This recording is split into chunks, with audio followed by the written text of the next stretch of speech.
Hi everyone, welcome back to Be Rich. I still have Sashwath with me, so I've got another doozy of a topic to discuss, which a lot of you have been asking me. Some of you who have children, some of you have siblings, some of you for yourselves. Sir, what should I do now? I'm finishing school. What should I study further? Where is the next job opportunity is going to be? Which field should I focus on? If I want to be investing value investor and everything put together, what should I study? Let me be honest. I can't answer those kind of questions when I don't know anything about you. What you decide to do, like one of my friend's father was an auditor in Germany, famously said, he said, never make the mistake of doing something you don't want to do just because money is good. Because you can make money and you can invest and become wealthy. But if you decide to do a job which you hate, you're stuck with it for life. So whatever you choose, make sure you're understanding of whom you are, what you like. Take your time. There is always no rush. There is pressure from your parents and society that you must decide now. It is not so. Please take your time. Try different things. Dabble with different things. Talk to different people and professions. Find out what you're really interested in and then decide to pursue that, and how you should pursue that, find that out. Now, that being said, because I wanted to get this information out there, because we are not saying that you should do what we're going to talk about in this video. This is what we are doing. This is what Sashwath is doing. If it makes sense for you, if it is something you like, it is something worth for you to explore. Please don't take, we are saying this is the only option, this is where the future is, this is what you must do.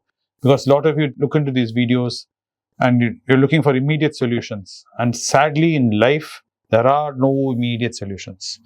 All solutions take time, all solutions take effort, and all solutions you must work on, especially when it comes to your own personal growth. That's why it's called personal growth and not societal growth, because you have to work on it as a person. Anyway, enough lecturing, and I'll let Sashwath discuss today's topic. Yeah, so today's topic was whether liberal arts education is worth it. And now many of you might ask me what liberal arts education is, because it's a bit of a new domain, at least in India, because India been used to getting engineering, medicine, law, all your professional degrees. And okay, if not professional, then you have business and maybe arts as well.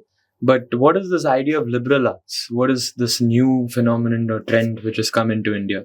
So liberal arts education is basically all your offbeat subjects, those which aren't your professional degrees. So this can be literature, anthropology, languages, history of certain things. Basically this. Even painting is considered art. Yeah, art. So guitar playing. Yeah, well, those are performing arts, yes, and visual arts and fine arts. And then you have arts in the term of yes, it's a little confusing, but you have all just classifications. Basically, boils down to things away from so-called pure sciences, hard sciences. Right. Anything that's not related to mathematics, hard science is usually is all thrown into that basket. Yes, liberal arts. Even law used to be in that, but now I think law. It's a professional degree. Yeah, now it's looked as a professional degree. But this used to be more apparent and duly split when I was in school, where you were considered either engineer, science, or doctor. Or humanities. Yeah, or humanities, or the rest. Yeah. One thing which was in the middle, which was considered okay, was auditing, which was being an accountant. Commerce was like, okay. Yeah. You can't afford, you're not good enough to do science, then you do commerce. If you're not even good enough to do any of this, okay, you're completely written off. So you do law, or you do some humanities, or you do something absolutely considered like that. That was my time. Fast forward 20 years, 25 years, 30 years. Sashwath's generation looks at it very differently, and that's why I thought Sashwath should talk about this. Right. If your interests don't lie in the field of STEM, which is your engineering, math, your pure sciences, if this is not your field of interest, that's fair enough, well and good. You can definitely get into commerce. You can look at accountancy, or you can look at marketing as one aspect, and management. These are three main facets: accounting, management, and marketing. So that's business for you. And you can get into one of those things. Or, I'm not interested in any of this. Then maybe performing arts is for you. Maybe you're interested in music, art. Although I have to clarify saying that you don't need an education to do these things, because even a degree like history, you don't really need an education to do, because it's very possible for you to educate yourself through what we now call as the internet, and this vast social network where you have enormous amounts of resources. Think of the biggest libraries around the world in the past, the Library of Alexandria at its full force. The internet is just one corner of the internet is like 100 times the size of the Library of Alexandria. Wait, one caveat I have to tell you here. Yeah. This is like why gyms exist. Yes, whatever you do in a gym, you can do by yourself at home. True. But the reason why we have a gym is it is much easier to motivate yourself to work to achieving your goals when you have a group of people trying to do the same thing. True. You feed off each other's energy and you keep yourself motivated to going. Yes, what Sashwath says is true. In today's global economy, the internet age we are in, it is very much possible to educate yourself without going to a formal education. True. But going to a formal education is recommended for most people for the simple reason, as a human being, it's very hard to stay focused on anything. And when you have tied yourself to a commitment, like signing up for a gym membership, you sign up for a degree and you pay the money, you'll tend to show up for it because of human psychology, and you'll tend to complete it and get that thing done and try to absorb some information because you have committed to it. Usually personal commitments, people be the first thing people let go of in any situation is personal commitments. So it depends on your personality and what kind of a person you are. He's different. He can read through books like this for breakfast and because he wants to. Someone like my lover boy Karthik behind the camera, if I ask him to read this, it'll take him eons, but he won't even touch it. He'll find all kinds of excuses not to consume this. Like Kesav, who's still reading Anand's book. He's been doing 200 plus videos now with Anand and me and everybody, and he's still reading Anand's book, which is a small book, which all of you guys know about. So coming back to what Sashwath was saying about importance of education, not just around schooling. Yes, that's a good caveat to have, which is you're paying for a gym membership for them to keep you accountable. And a lot of people buy a gym membership because of this reason. And you pay money to basically have people keep you accountable. That's also what college can be termed as. That being said, my mom had a completely different policy on things. I wanted a gym membership for the longest of time a while ago. And she said, why don't you work out for 1 month by yourself, and you show me that you can work out every day by yourself, then I'll think about getting you that gym membership. Imagine if your parents were like that. They said, let's see for 1 month you actually study this subject. Then we'll think about putting you into college. How many children in this world will be like, hallelujah. Thank you, Lord, for answering our prayers. So if we don't perform for 1 month, we don't have to go to college? So that'll be my daughter. But post that 1 month, I figured out that I just love working out on my own. I love the idea of setting my own routine, setting my own exercises, doing the research myself and doing it. And I stuck with that. I still do calisthenics. I still do 5Ks. And I run every day. I skip and I do all these things without the use of a gym. And I can only thank my parents for that. That's because they know you. Yeah, that's because they know me. But I will also say that a lot of my friends have benefited from the idea of having someone keep them accountable. And that's what you're going to pay your college for, where you have instructors come in and they assign you coursework. They say that this is something you have to do. And if you don't do this, you won't pass. And then there's a social stigma associated with not passing your college degree. Yes. So that keeps you accountable because you don't want to look dumb in front of your friends. That's a very powerful motivator, in fact. True. And I'm not above this because the need to perform, there's a certain competitiveness which comes in because you have a certain group of peers around you who are also trying to achieve the same thing. So we're just, as humans, we're designed for that. But let's look at career prospects. If you want to become an economist, then yes, I have to tell you that you need formal education because you cannot land a job, anything to do with economics as a professional career, unless you have a degree which acts as your gate pass for you to. So now you're not paying to get the education because let me tell you, the economics degree which I'm doing, yes, the math part is quite intensive and it's good to have instructors for that. But apart from the math part, most of the economics education you need can be done outside. You can have books like these and a few more books which we've talked about. And my uncle has recommended many books. And, these are the books which you need to understand economics through and through. Here also a caveat. He's very fortunate because he's got Anand Srinivasan as his uncle. Not all of you have Anand Srinivasan as your uncle. So why do you go to college? When you read books like this, trust me, you'll have 1,100 questions. You will not have these kind of questions in a physics textbook or a chemistry textbook because chemistry and physics are black and white. So you read a law, it's a law. You read something, an analysis, it's that analysis. Yes. But in social science, it's not.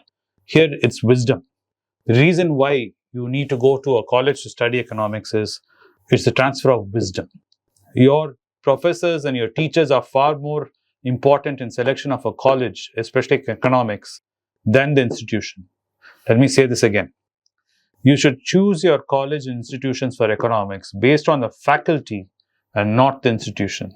Because what you're going to get is you're going to interact with those faculty members, and that wisdom and that point of view is what is going to be left on you as fingerprints. Sashwath is lucky because he's got Anand Srinivasan.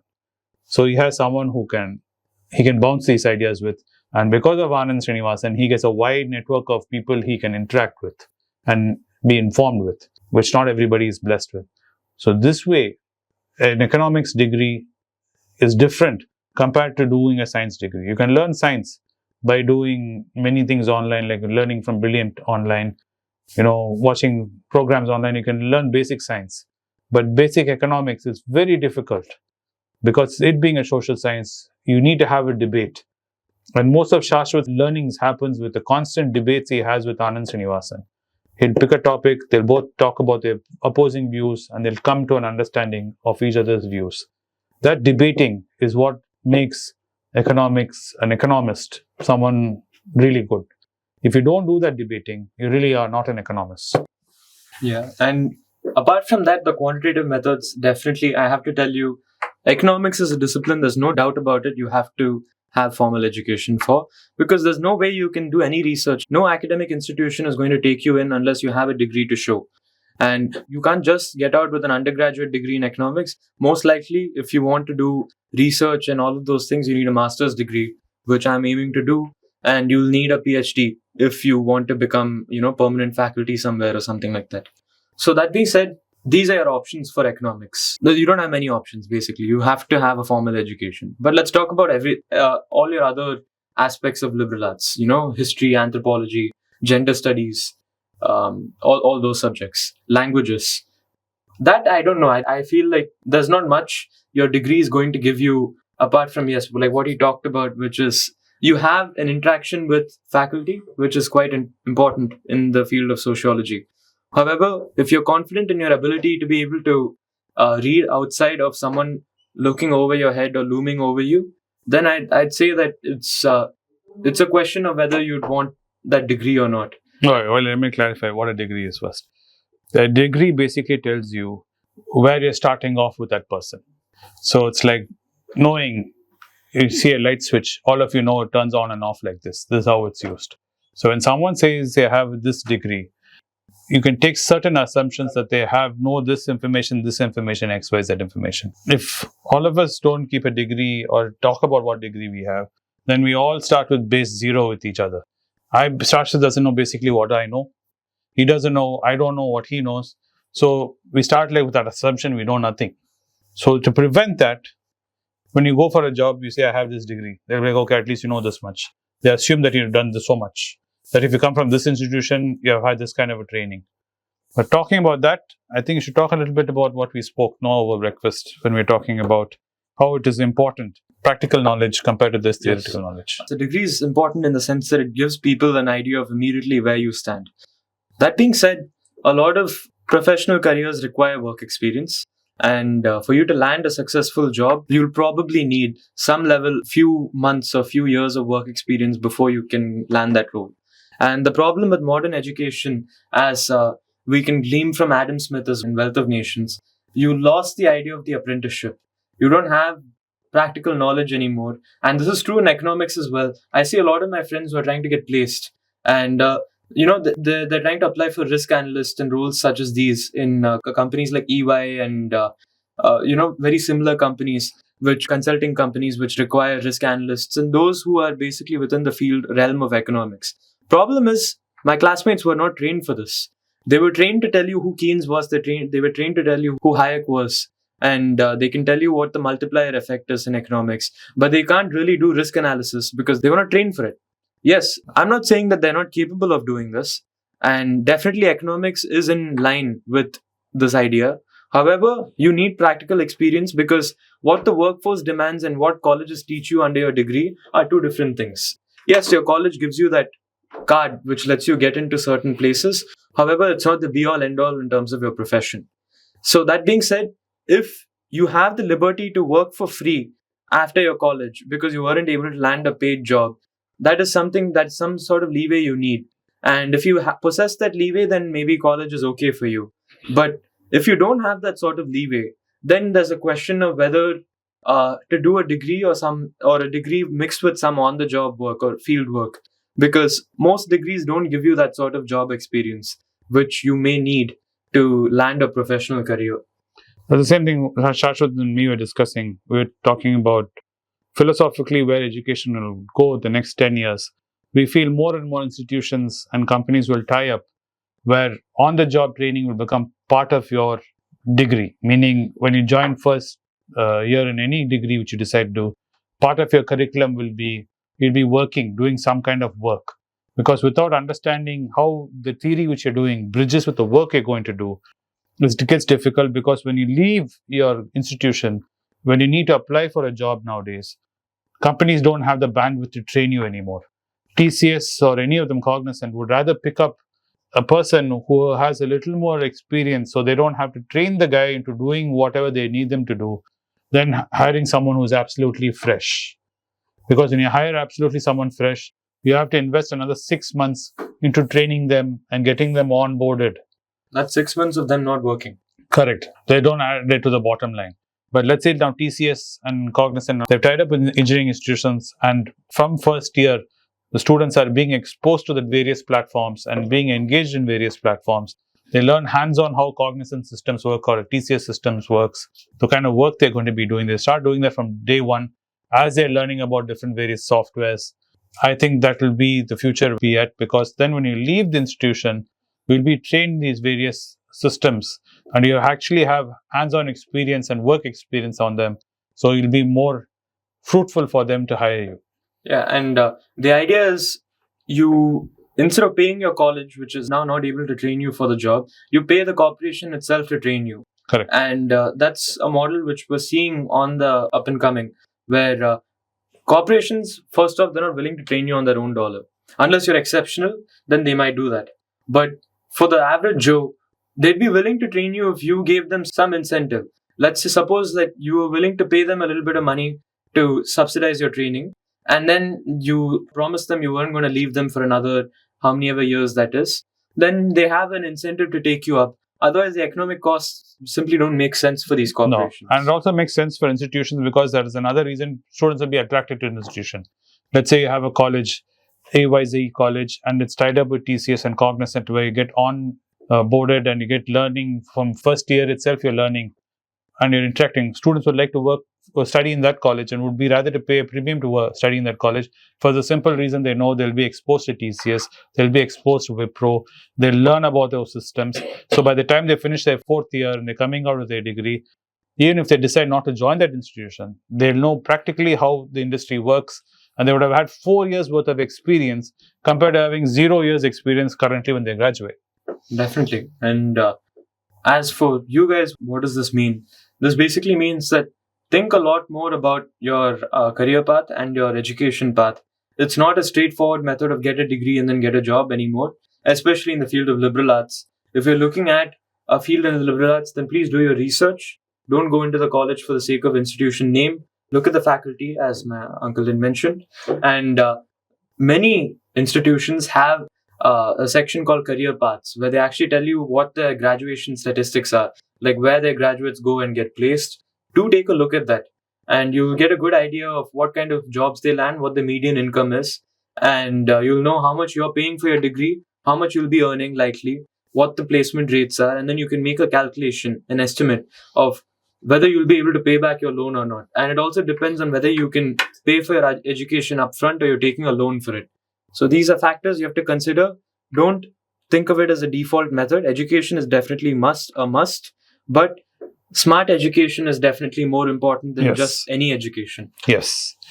So I hope you found this video and discussion with Sashwath informative and entertaining. A lot of you have been asking me, what does Sashwath do? And you were wondering, can you study what he's studying? So all these kind of questions I hope I've answered, which a lot of you have been asking me in my DMs. And we'll see you in the next one soon. Thank you. Thank you. Those who are desirous of meeting me can meet me in Kuwait on the 24th of November, the last Friday of November. After a successful meeting in Hyderabad, my team wanted to do an event in the Gulf again. It has been decided to do it in Kuwait, and hence I am there on the 24th of November, the Friday. Thank you. It's a great privilege and honor that so many of you in thousands have subscribed to my channel and have supported me. I have written 2 books in English, The Alchemy of Money and Ordinary Stocks, Extraordinary Profits. These books are published by us and are ready. If you want to procure a copy, send us a message to the WhatsApp number given below and my team would respond to you. If you want an Amazon Kindle copy, you can click the link below. Finally, those who wish to consult with me can send a mail to berichenglish@gmail.com. Once again, I thank you for your support. If you like this video, press the subscribe button of my channel, hit the like button and turn on the bell notification.